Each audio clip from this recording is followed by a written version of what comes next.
Well, y'all, from old truckle crank, I guess I'm gonna go get some hay. I've got one roll left over here, and for those of y'all that's been around since last winter, you know that I keep my hay over there where we cut most of our hay. There's a couple of barns and stuff over there, and that's where it all stays.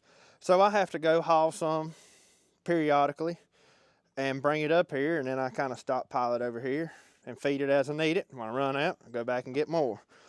Well, supposedly, we've got weather coming in this evening, and I'm hoping by the end of this video that we might be able to show y'all some snow falling. Check out the sky. I mean, it's just dark, cloudy today, and it's cold. Fortunately, there's no wind blowing, so it doesn't feel too terrible out here, but it is pretty cold. Look at the snow still laying across right over there on the other side of that hill. That's the north side of that hill over there, and so as long as the temperatures stay fairly cold, that right there will probably be covered in snow for just about the rest of the winter.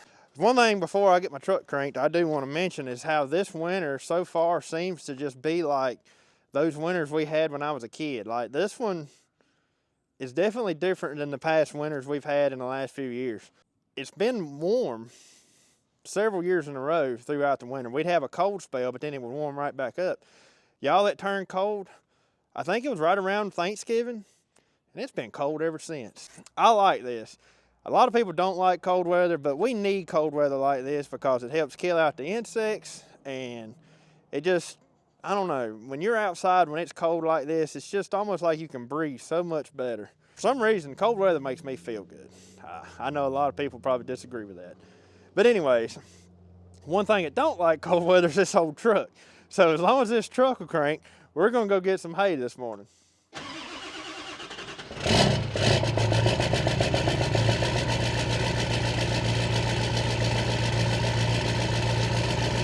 I think it just wanted to show off for the camera. That thing never cranks that easy when it's cold outside. But I'm not complaining. Well, I'm gonna be trying out my new trailer that y'all saw probably in the last video. I got the tires and everything put on it, so I should be able to bring home a few more rolls than what I normally do. But I'm gonna go down here and crank the tractor and let it be warming up.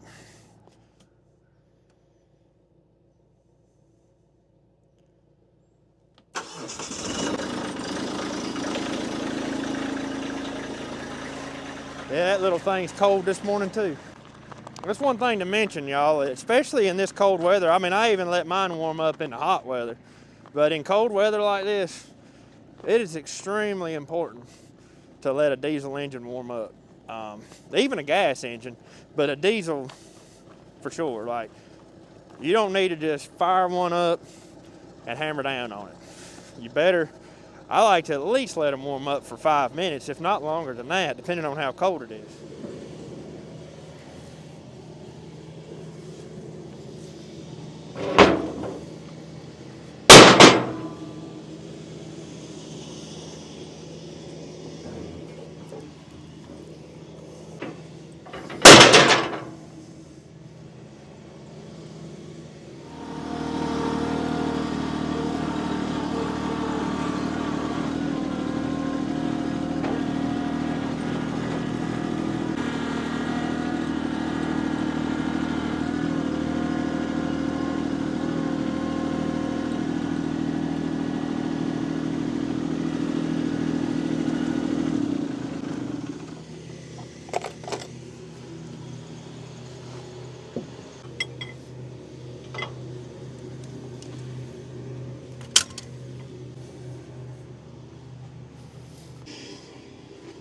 My ratchet strap's all nice and froze up this morning.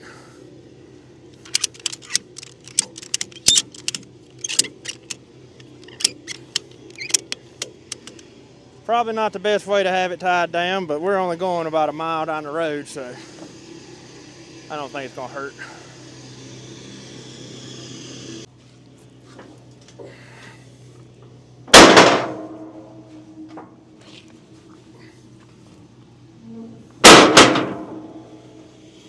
Come on, Tiger.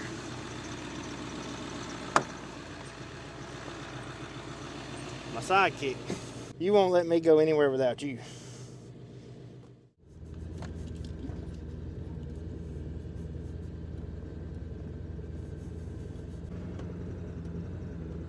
everything's all nice and frozen over here this morning.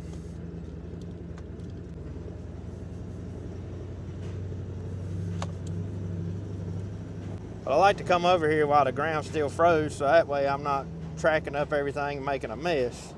Because y'all, when the ground thaws out, it is muddy over here. I mean, it's muddy everywhere around here right now. Come on, girl. She already got her nose on the ground. So the hay I've got left over here is there's still 1, 2, 3, 4. There's 5 rolls sitting outside this shed, and then I think there's 20 up under the shed. And then we got under that little shed right over there, we've got about, there's 7 or 8 under there, I think. I can't remember. And so this is the last of the hay that's sitting outside. And that's typically what I do. I feed up the hay that's outside first. And as the winter progresses, I'm getting into more of the good hay that's been under the shelter, which this is good hay too. It just hadn't been under cover.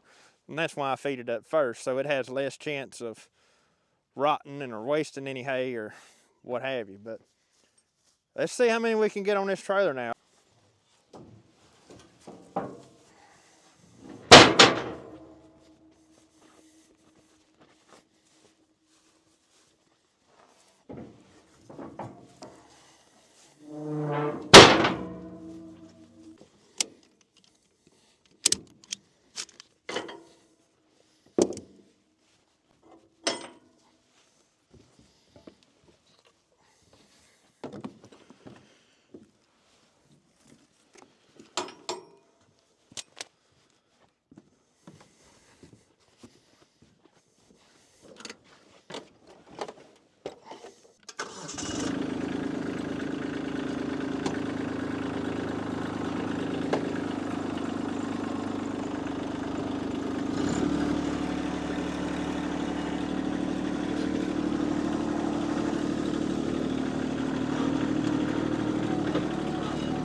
I just had to jump off and show y'all real quick where Tiger's at.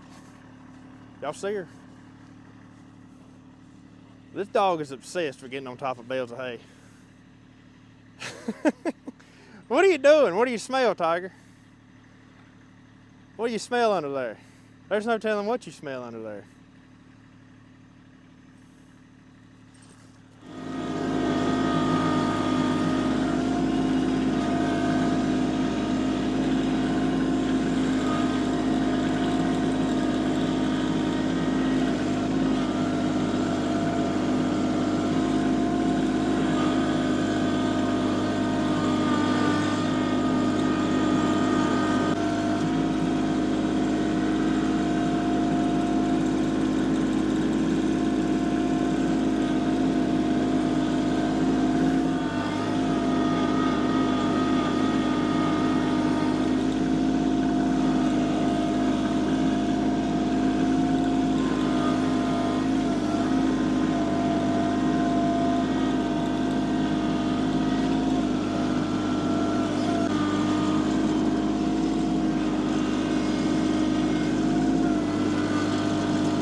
So something I didn't necessarily think about till I started loading the trailer is I still can't get but 5 bales in the tractor on here because of the configuration of these ramps.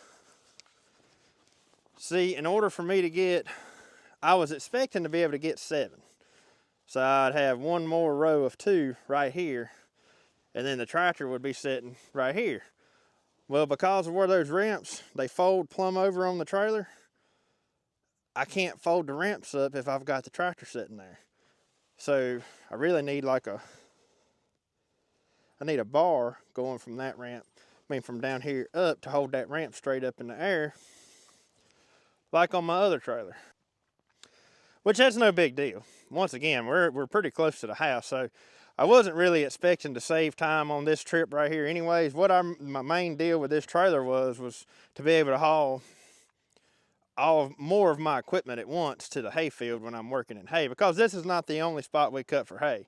This is just one of them. We've got 2 other locations we cut for hay, and one of them is about 10 minutes from the house, so actually it's probably more like 15, but it's a little bit far to be driving the tractor on the road, so we got to haul everything to it. But anyways, one thing I do like, look up there, you crazy dog. One thing I do like is the fact that this trailer is so much wider, and the rolls actually sit on the trailer. See, we don't have anything hanging off there, and I like that a lot. So when it comes time to haul hay home from the field, after we've got done making hay, I should really be able to load this thing up with several bales.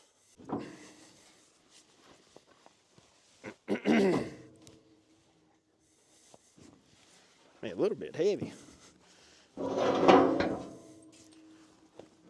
Oh yeah, there we go.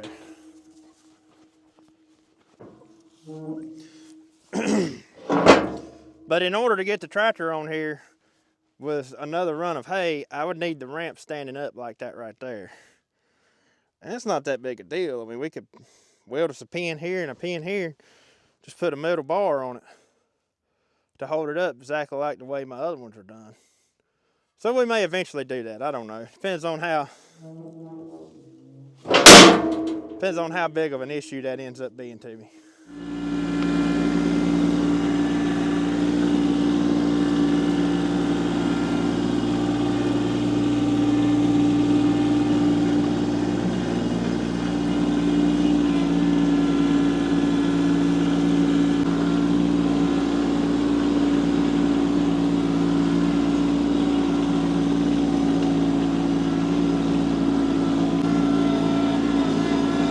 Crazy dog.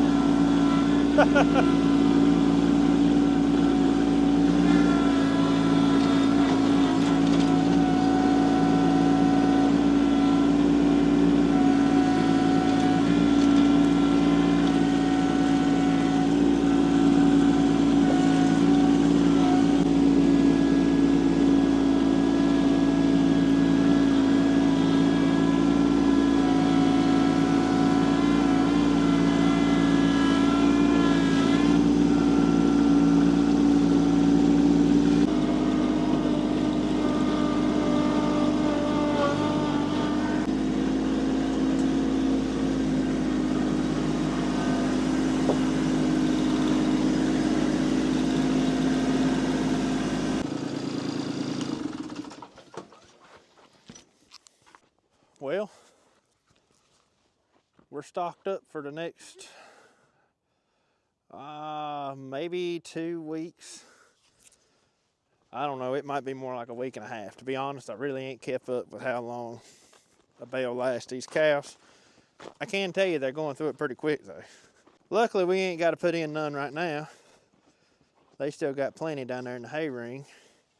And then that bale down there is for these 2, I see Cookie and Hamburger out there. So it still looks good. I just wanted to get stocked up before another layer of snow comes, so I didn't have to be going in and out from over there with snow on the ground. I can tell you one thing, I think it's getting colder out here. It feels a lot colder now than it did just this morning when I come out of the house. I'm back down here in Daddy's shop now. I started working on my lawn mowing trailer yesterday. Just like everything I do, one little simple job turned into something major. So let me show you what I run into. Tires on the back axles were slick. Well, I pulled this tire off, and lo and behold, I wrung off a stud when I was pulling the lug nuts out. So I had to put, I think, 1 stud in this side with a new lug nut. I get around to this side, Come to find out, I had a bearing that had went bad up in the hub. And you can see, I don't know if that was from this time or not, but at some point the bearing had locked up and spun on the axle shaft. Like I said, I don't think that was this time. I believe that might have happened to the previous guy that owned this trailer. I've got all the bearings and everything out of it right now. Anyways, I'm gonna see if I can't get all this put back together, get my trailer back to the house. So right here's the bearing that was bad. And it's really not in that bad a shape, but you can see these are the rollers for the bearing. They just fell apart last night. And this whole thing, I put them back in there and I lost that one. But they just fell apart in my hand. That's the inside bearing, and it's actually still in really good shape. I'm probably going to put it in the drawer on my toolbox and just keep it just in case I need it for an emergency. But it's in really good shape. But we're getting a new one. A new one's going back in. And there's the seal. I tore the seal all to pieces last night pulling it out. The seal's what I had a hard time finding. Ended up going to Tractor Supply. Tractor Supply had them hanging on a shelf. Who would have ever thought? And while I was at it, I even went ahead and picked up a couple extra studs and lug nuts just to have on hand. So this is what you call a race, and that's what the bearing runs in. So that's going to drive right down into the inside of this hub, and then this bearing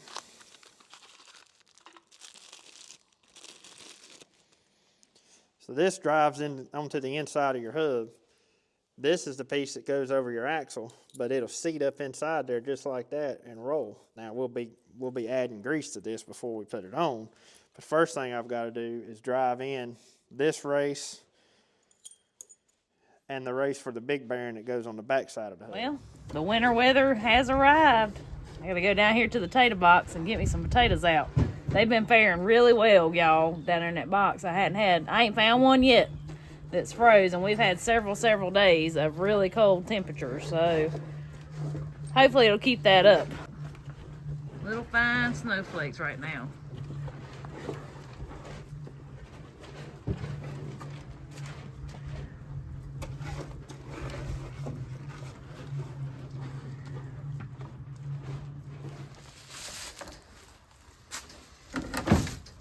Alright, let me do me out some potatoes. So we've got our potatoes kind of lasagnaed in here, and I'll be sure to link that video when we made this box. But they're lasagnaed with straw. Look at there. See, ain't nothing wrong. It's good and firm. You can always tell when they freeze. These ain't froze. But grab me a few of these, get to the house and make some potato soup. And if you'd like to know where we got the idea for the potato box, we actually found it in our favorite magazine, Backwoods Home. And I'd also like to thank them for sponsoring today's video. So if you're not familiar with Backwoods Home magazine, y'all check it out. It is pretty much, it reminds me a lot of our channel. It's a little bit of everything from gardening, canning, raising livestock, living off the land, self-reliance, DIY stuff. It is just packed full of information, and honestly, how they can produce this much information for the awesome price they're going to give y'all is beyond me. You can get 50% off your subscription. They also have a sister magazine here, Self-Reliance magazine, and it's more of the gardening, canning. If you can't get enough from Backwoods Home, go ahead and get your Self-Reliance too. It's a little bit smaller, but it's still just jam-packed full of information. I'm just going to flip through the newest Backwoods Home. This is for January, February, March. They do go along with the seasons. They're a quarterly magazine, and they do well with going with the seasons. I really like that about them, and it's a magazine that we've read for years. First article, how to graft chicks to a broody hen. Anybody that's got chickens, you know, that would be something good to know. There's a good article about that. Building a DIY feed dispenser. Actually, I was looking at this the other night. That is a really cool idea to save your back. Step-by-step instructions on how to make that. And this is, stuff like this is what you'll find in every single magazine. Different shelters for beef cattle. And it gives you lots of ideas and how to make windbreaks for your cows if you don't have a great shelter, things like that. There's little funnies in here. One thing me and the kids enjoy is in each Backwoods Home they do have a kids corner, and it's fun activities you can do with your kids. We like reading through that. And in this month's, it's about how to make soap and making soap with your kids and how to use natural dyes, curing the soap, so on and so forth. Building a simple loom. Y'all, I ain't even halfway through this yet. And you can hear how much information is in it. The newest Self-Reliance has information like build your own seed bank, raising broiler chicks, that's like your meat birds, making natural candles, building a pallet fence, homemade pasta, and winter canning. So if y'all enjoy the channel, I know you'll enjoy this magazine. Be sure to check the comments or the description. I'll have y'all linked down there for 50% off of these. So before we get started on our potato soup, we're gonna make us a cake. Yep, we're gonna make us a cake for dessert. And we're using box cake. I'm not a baker, y'all. But we can do a few little things to make it taste a little bit better. Yeah, we always have extra eggs. They always said for 3, but we use 4. That's right. And then give us some eggs. We're going to put this egg in here. And then we're going to crack this egg. It's huge. I did not crack it. Now we're going to put it in here. Put the other one. And I'm going to put it right here. And I'm going to do this huge one. And we're going to put this one in here. And make sure there ain't no shells in there. And we're going to do the last one. Right here. And then put it right in there. And then we got to stir it all up. And then, ever how much eggs it calls for, you put 1 more. And ever how much water it calls for, you use milk instead of water. Yeah. And all that mixed up. Alright, 7 tablespoons of melted butter. 1, 2, 3, 6. Did pretty good. I'll just put all of it in there. That's 8. That'll be alright. And it is white out there. It is snowing. So we're going to pour half of it in this cake pan. I think it's a 9-inch. We're going to make another one? Yeah. Hey, I'll show you. We're only going to do about half of this one. Just enough pretty much to cover. Alright, so we'll cook this layer. And then we'll cook that one. The key to driving one of these in is keeping it even all the way around. You don't want to get it wedged one way or the other.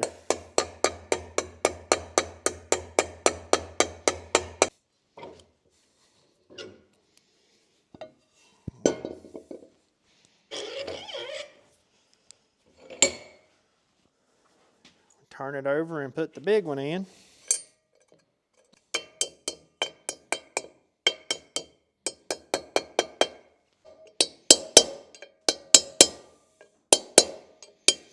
So next, this bearing will go in. Then this seal right here goes in right behind it. So next is my absolute most unfavorite part about working on bearings. You have to cram grease up in them before you put them in. So here I've just got some all-purpose grease. It does say it's rated for trailer axles, for wheel bearings. This is from Tractor Supply. It's probably not the best grease there is. But it's what Tractor Supply had on the shelf, and I'd done been 100 different places last night. And I wasn't going nowhere else to buy anything else. So when it goes to packing bearings, our goal is we're going to push grease in from the back side until we see it coming out the front side. And then we know that there's grease surrounding those rollers. So what I like to do is put me a glob like that in my hand. And I'll just take this bearing and slowly bite off on it. Look, you can already see the grease squeezing out that front side there, and that's what you want to see. I don't know if it's just because it's cold or this is just some good grease, but this is some sticky stuff. Of course, it's probably just because it's cold. But I would almost consider this the most important part. to a wheel bearing. Well, I think this will probably be the second most. It's got to be clean. You don't want no trash or anything up in there. And then getting this bearing packed tight, because this right here is the life of your bearing. So you can see all around I've got grease starting to squeeze out. That's what I'm looking for. I'm going to take me just a little bit of grease and put right here in this race. Don't want too much, because you can overgrease a trailer axle. Well, you can overgrease a bearing, period. And not just, like I said, not just a trailer axle. You can overgrease it all. I'm going to do that. I'm going to put me a little bit inside the part where the seal is going to go. That way it just lubes that up, makes it go in a little better. Then I'm going to rub me just a little bit on the outside of that bearing. Not much. Drop that in there. Most people would probably put on gloves during this process, but I'm not a glove wearer. I mean, the only time I ever put on gloves is if it's just cold outside and it's at the point that I can't stand it without them. That's the only time you'll ever see me with gloves on. So at this point, we are ready for the seal. I want to go make sure that it slides up on there the way it's supposed to. Oh yeah, it goes on. Even though this is the same number seal, everything about it's the same, you know, it's always a good idea just to check. We're going to use the same exact method as we did putting the race in. We're going to, and there we have it. The seal's ready. Let's turn it over. We'll put this bearing in. So y'all already seen me drive this race in. So I'm going to pack this other bearing right here, and I'll have it ready to go back together. Started on our potato soup. I'm going to open me up a pack of bacon. You can make potato soup as easy or as complicated as you want to. You can do it, I mean, I've done it this way. You can open you up a can of cream of chicken soup. Throw you some boiled potatoes in it, a little cheese, and you've got a pretty simple potato soup. It's not how I'm going to do it tonight. I'm going to make my fancy potato soup tonight. But I'm going to take some of this bacon here, and I'm going to just cut it up. These are going to be our bacon bits and chunks. You can actually crumble and put in the soup if you want, but we want to cook these first. Get us some grease in our pan. Maggie's in the background peeling my potatoes for me.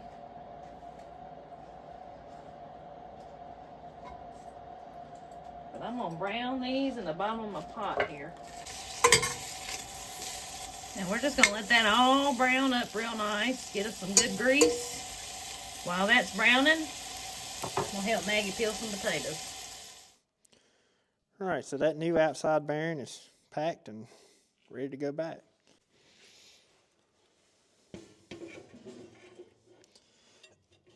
This is the part you got to kind of be patient. Everything's got to go in just right to be all lined up, and we got lucky. It all fell in place.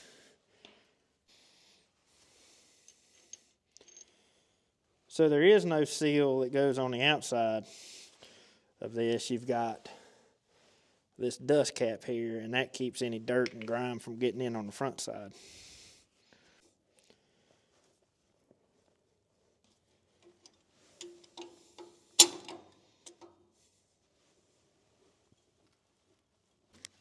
I will say, though, one thing I've always had a hard time with was figuring out how tight that should be. Well, that noise you hear dragging, that's the brake pads. That's normal. But that's,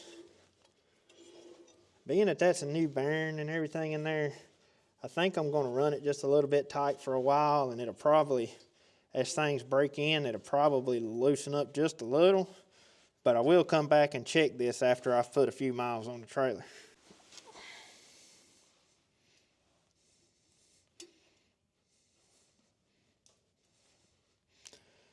All that little pin right there does is keep that nut from backing off.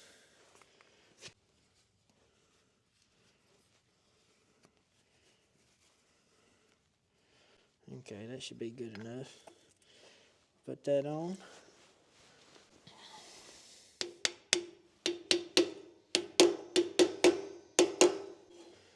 We're ready to bolt the tire back up.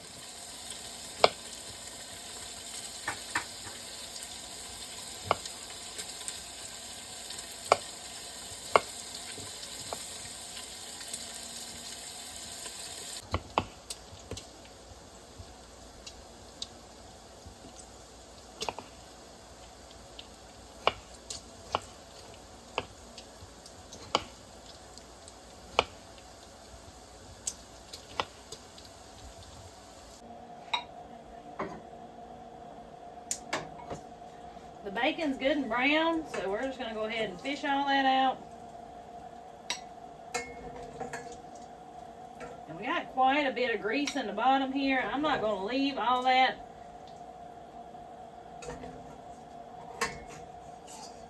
I'm just gonna leave enough grease in the bottom just to cover the bottom of the pan and no more.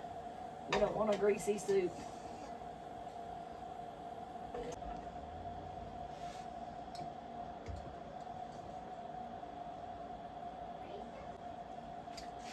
So now what we're gonna go ahead and dump in our potatoes. They'll start frying a little bit because that grease is hot. That's perfectly fine.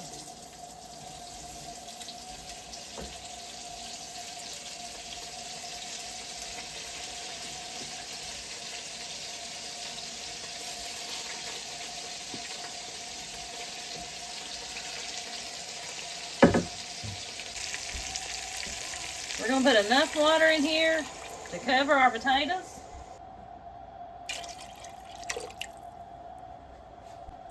In a perfect world, I would be using chicken broth for that, but I ain't got none. Water will work just fine. And we're gonna let those boil till our potatoes get soft.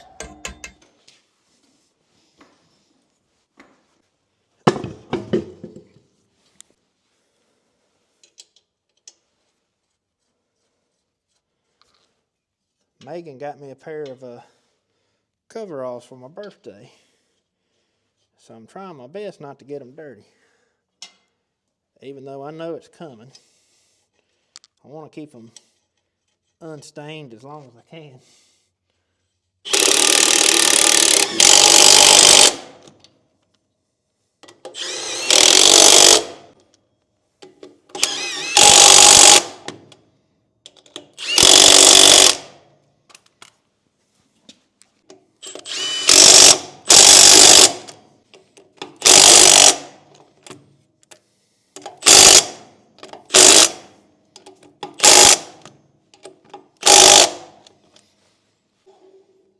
Yeah, that seems to spin pretty good. That spins a lot freer. But I'll check that. It's not that big a deal if I need to back off just a little bit on that nut.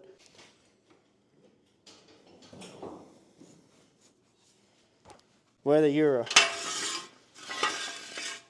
farmer, a landscaper, whether you go to town and work a desk job, I think it is super helpful to have some type of mechanic skills, because you can spend a whole lot of money working on something when you pay somebody else to do it.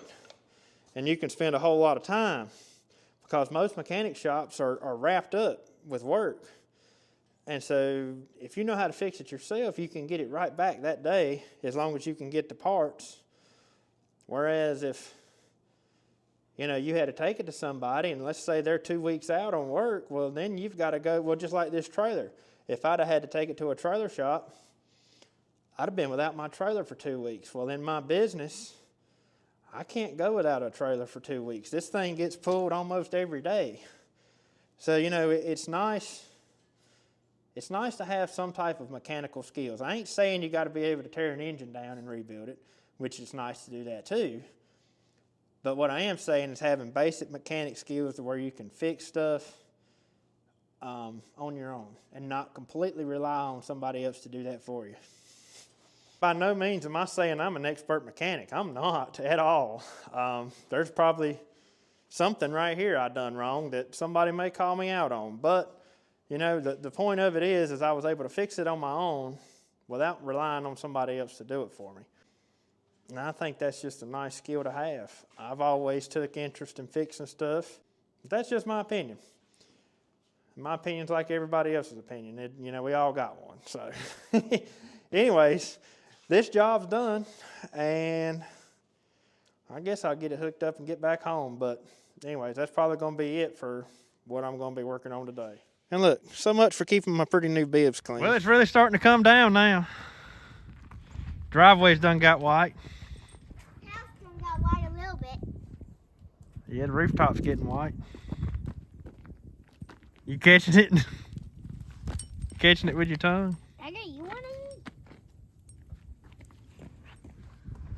The trees right here are always my favorite when it snows. They hang on to the snow so pretty. My potatoes have gotten fork tender. I poured a little of the extra water off. So now what we're gonna do is take our potato masher and we're gonna mash some of those. You can run them in a food processor too if you want to, if you want like a smooth soup. But I like a good chunky potato soup. And I'll leave some of them big chunks in there. I'm not gonna mash them all. Do it like that right there. We're gonna add in a little milk.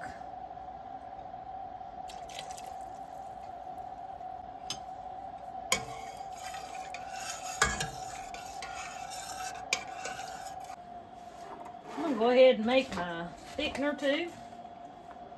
So we're gonna put in, I don't know, half a cup of regular flour.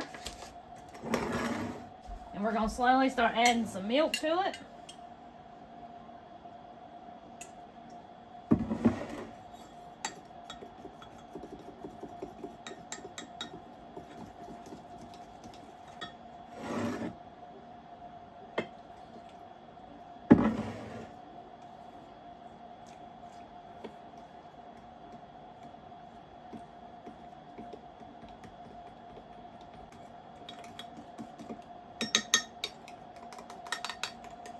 And we're gonna dump that into our potato soup mixture.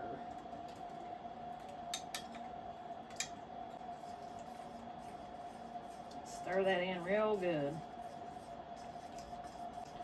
We'll see how thick that gets it.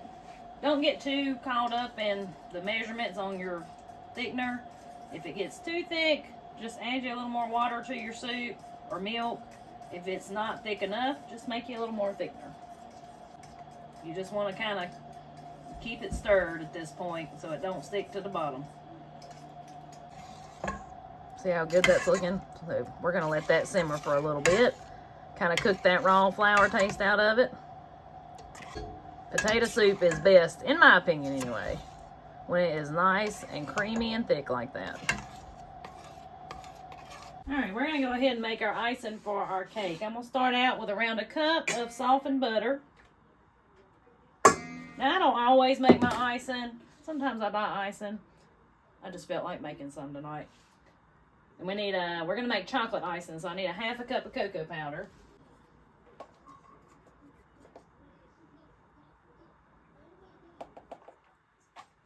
Add that in there. A little vanilla. Of course, powdered sugar. I'll go ahead and pour all that in there. We're probably gonna need more than that, but that's probably a cup and a half I have left in that one. Go ahead and start working this together here.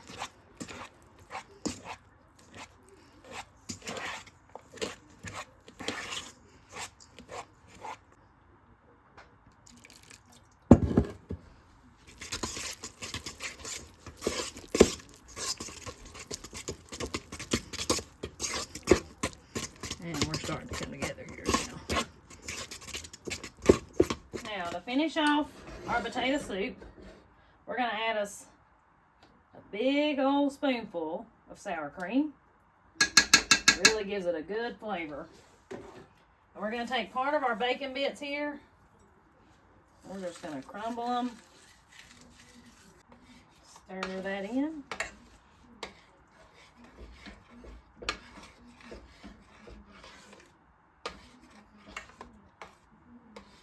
gonna give it a taste to see if it needs any salt. I haven't added any salt yet because our homemade bacon is pretty salty. You know, the seasonings are just to taste. So when you get to this point, taste it and you'll see what it needs. Alright, I got my first layer of my cake iced. I'm gonna put on my second layer, hopefully. There we go. Like I said, I am no baker. All this is just solely winging it.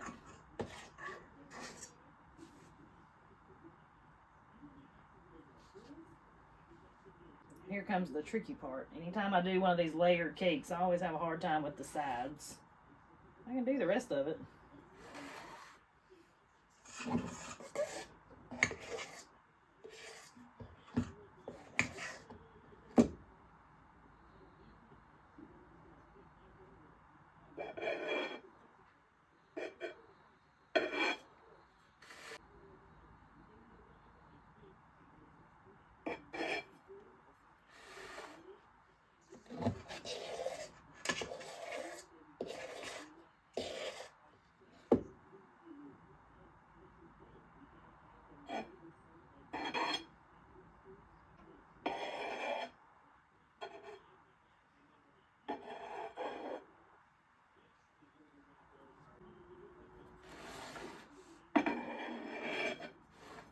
That ain't terrible.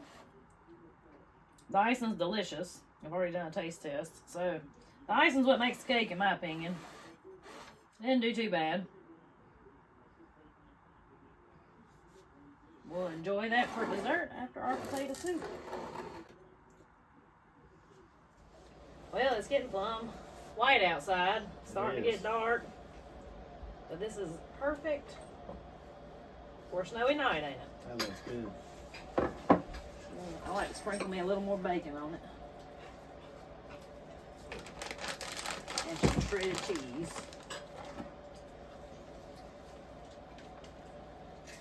And that right there is Meagan's potato soup anyway. This is Meagan's version. That's right, that's right. But anyways, guys, I guess that's going to about wrap up today's video. Hope y'all enjoyed the video. Hope you might have learned a little something. Until we see y'all on the next one. Y'all have a good one.